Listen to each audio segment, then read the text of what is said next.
Ah, mais vous me connaissez, hein, moi je suis toujours sans détour, pas de langue de bois.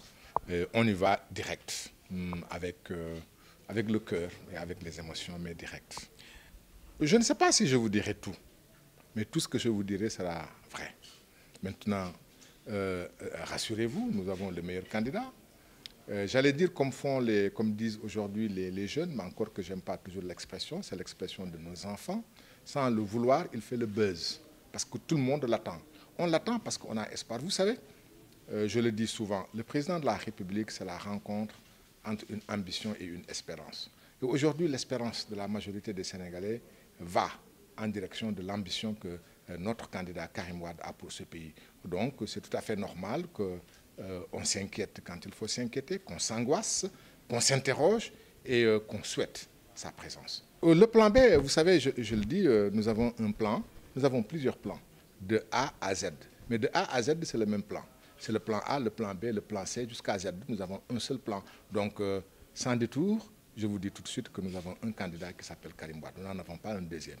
Et peut-être, ça peut être de la supercherie, parfois de la fanfaronnade, pour certains, de se présenter comme un plan B. Mais c'est des plans B autoproclamés. Moi, j'ai fait personnellement les 3 régions du Sud, la région de Kolda, la région de Sédhiou et la région de Ziguinchor. J'y ai fait 2 tournées. Et j'ai fait une tournée nationale également où on a fait plus de 10 000 km.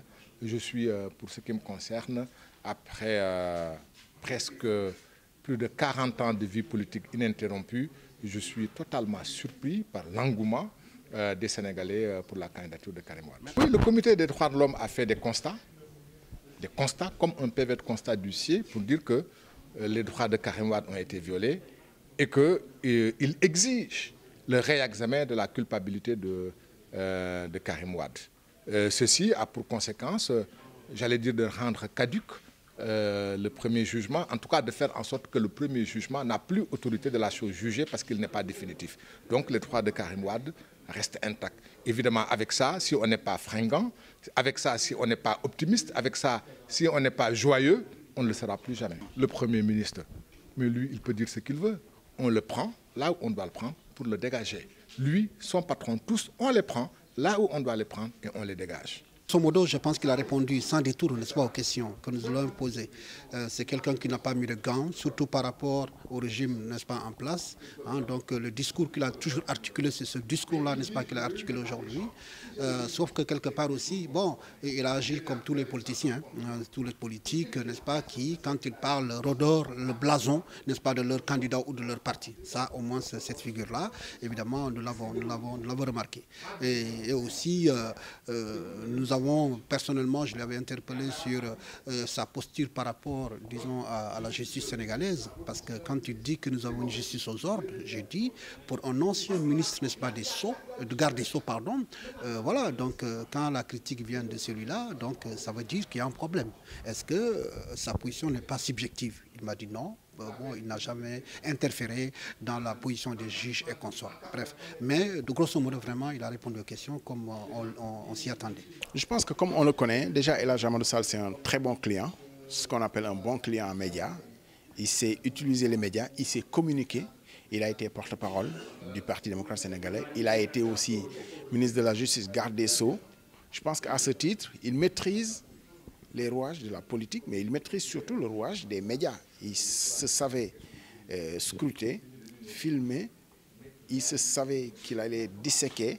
Je pense qu'il a tenu son rôle. Je ne porte pas de jugement sur ses points de vue, je les lui concède, mais en tout cas, il a été un bon invité, un bon client. Vous avez la satisfaction à l'issue de cette émission. Si vous pensez satisfaction dans le sens, est-ce qu'il m'a convaincu, c'est non. Parce que j'avais mes avis sur les questions que je lui pose et je ne suis pas forcément d'accord avec lui à l'issue de ses réponses. Maintenant, il ne s'adresse pas à moi, il s'adresse à ceux qui vont découvrir cette vidéo et qui apprécieront.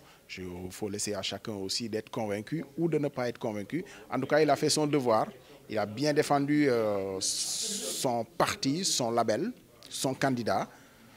Je ne suis pas convaincu des réponses qu'il a données à nos questions, mais... moi, j'étais le questionneur. Certainement, sa cible, ce sont ceux qui vont découvrir cette vidéo.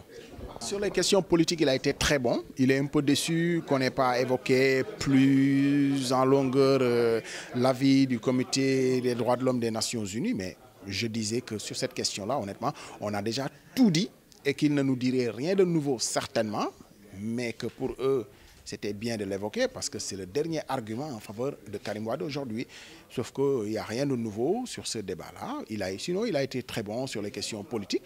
Et c'est à la nature de l'homme, on le connaît déjà. Hein, donc il n'y a pas de surprise. Il a été très bon sur les questions du fichier électoral. J'allais dire de la manipulation, mais du maniement de la loi électorale. Il le maîtrise, mais il l'utilise à bon escient. C'est-à-dire qu'il ne dit pas tout. Quand il dit, c'est la Constitution qui dit que tant que vous n'êtes pas condamné, tant que vous ne perdez pas vos droits civils, vous pouvez être candidat. Il le sait, il aurait dû être complété par le fait que la loi électorale va plus loin en disant que si vous êtes condamné aussi à une peine d'emprisonnement de plus de 5 ans, vous ne pouvez pas être candidat. Vous voyez, c'est l'habileté de l'avocat, du juriste. Il est bon dans son élément quand on parle de justice et politique.